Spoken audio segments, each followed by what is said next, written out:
미국, 소련, 중국, 영국, 프랑스, 그리고 그 다음 세계 6위의 해군력을 가진 집단이 어딘지 아시나요? 놀라지 마세요. 바로 톡 쏘는 콜라를 파는 회사, 펩시였습니다. 단순한 유머가 아닙니다. 실제로 펩시는 한때 17척의 잠수함과 거대한 구축함까지 거느린 막강한 함대를 보유했었습니다. 도대체 음료수를 파는 회사가 왜 전쟁 무기를 갖게 된 걸까요? 오늘은 냉전 시대 자본주의가 낳은 역사상 가장 황당하고도 거대한 거래, 펩시 해군 창설에 얽힌 기막힌 이야기를 들려드리겠습니다. 이야기의 시작은 냉전이 한창이던 1959년으로 거슬러 올라갑니다. 당시 모스크바에서는 미국 박람회가 열리고 있었는데 이 자리는 단순한 전시회가 아니었습니다. 자본주의 진영의 리더인 미국과 공산주의 진영의 리더인 소련이 서로의 체제를 자랑하며 으르렁거리는 말 그대로 총성 없는 전쟁터였죠. 당시 미국 부통령 리처드 닉슨과 소련 서기장 니키타 후르쇼프는 전시장에서 만나자마자 그 유명한 키친 논쟁을 벌였습니다. 서로 얼굴을 붉히며 언성을 높이고 손가락질까지 해가며 살벌하게 싸우고 있었죠. 주위의 보좌관들이 말리지 못할 정도로 분위기는 과열되었습니다. 그때 그 숨막히는 긴장감 속으로 한 남자가 끼어듭니다. 바로 펩시의 해외 부문 임원이었던 도널드 켄달이었습니다. 그는 땀을 뻘뻘 흘리며 흥분해 있는 트루쇼프에게 얼음을 가득 채운 시원한 펩시 한 잔을 쓱 내밀었습니다. 서기장 동지, 머리 좀 식히시죠. 트루쇼프는 얼떨결에 그 검은 물을 받아들였습니다.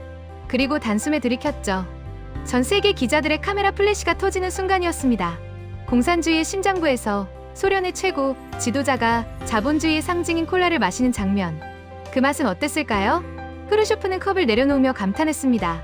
톡 쏘는 탄산과 달콤한 맛에 완전히 반해버린 겁니다. 이 극적인 한 잔의 콜라가 굳게 닫혀있던 철의 장막을 열었습니다. 펩시는 이를 놓치지 않았습니다.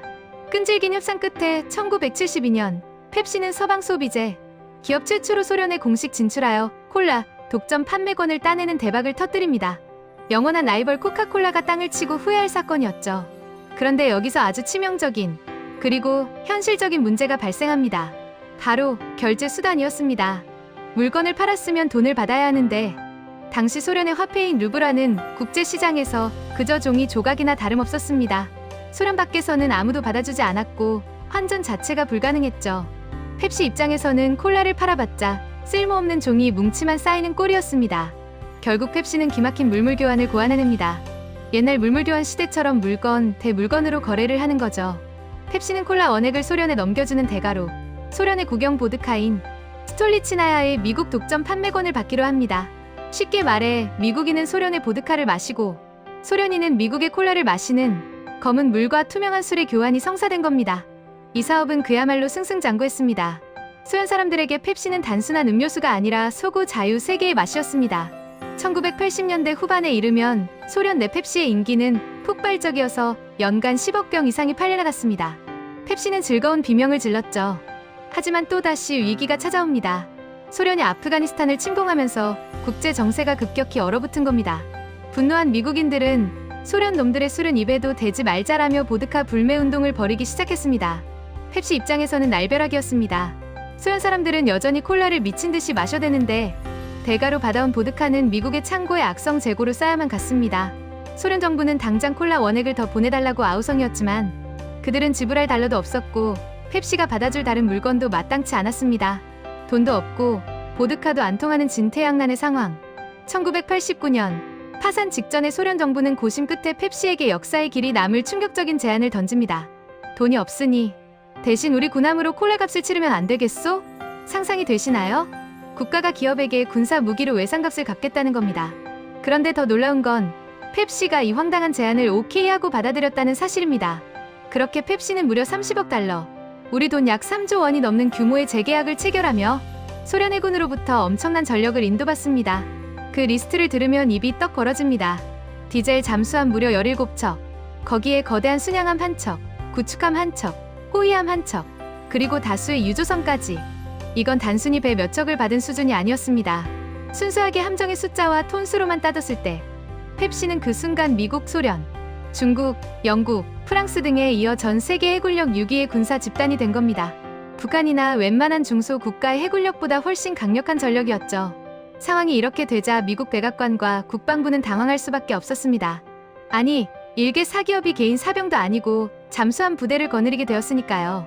국방부 관계자들은 우스갯소리로 이제 코카콜라 본사는 펩시의 잠수함, 미사일을 걱정해야 할 판이라며 혀를 내둘렀습니다. 이때 펩시 회장이었던 도널드 켄달은 이를 걱정하는 미국 안보 보좌관에게 뼈있는 농담을 던집니다. 아마 기업인으로서 할 수 있는 가장 멋진 말 중 하나일 겁니다. 보좌관 양반, 우리가 지금 미국 정부보다 소련을 더 빨리 무장해제시키고 있소. 생각해보면 맞는 말이었습니다. 소련의 위협적인 무기들을 콜라와 바꿔서 평화롭게 제거하고 있었으니까요. 물론 펩시가 정말로 이 녹슨 배들을 끌고 해적질을 하거나 전쟁을 할 생각은 없었습니다. 애초에 받은 배들은 대부분 구식이거나 관리가 안 된 상태였고 주요 무장은 제거된 채로 넘어왔습니다. 펩시는 대를 인도받은 지 며칠 만에 노르웨이와 스웨덴의 고철 처리 회사에 이 함대를 전량 매각해버립니다. 그리고 그 고철 값으로 밀린 콜라 값을 정산했죠. 함대는 사라졌지만 펩시의 야망은 멈추지 않았습니다. 1990년 펩시는 소련과 더 큰 규모의 세계의 거래를 준비합니다.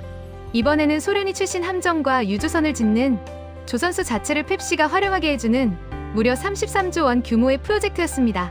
하지만 역사의 수레바퀴는 펩시의 편이 아니었습니다. 1991년 소비에트 연방이 거짓말처럼 붕괴해버린 겁니다. 나라가 사라지자 펩시가 맺었던 모든 계약은 공중분해되었습니다. 게다가 소련이 해체되면서 시장이 개방되자 그동안 기회만 엿보던 코카콜라가 물밀듯이 러시아 시장으로 쳐들어왔습니다.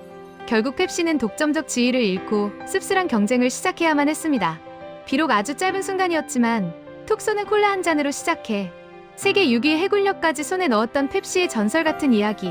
자본주의와 공산주의가 기묘하게 얽혀 만들어낸 이 사건은 돈 앞에서는 이념도 국경도 심지어 군함도 거래 수단이 될 수 있다는 것을 보여준 가장 극적인 사례가 아닐까요? 오늘 준비한 이야기는 여기까지입니다. 흥미로우셨다면 구독과 좋아요 부탁드려요.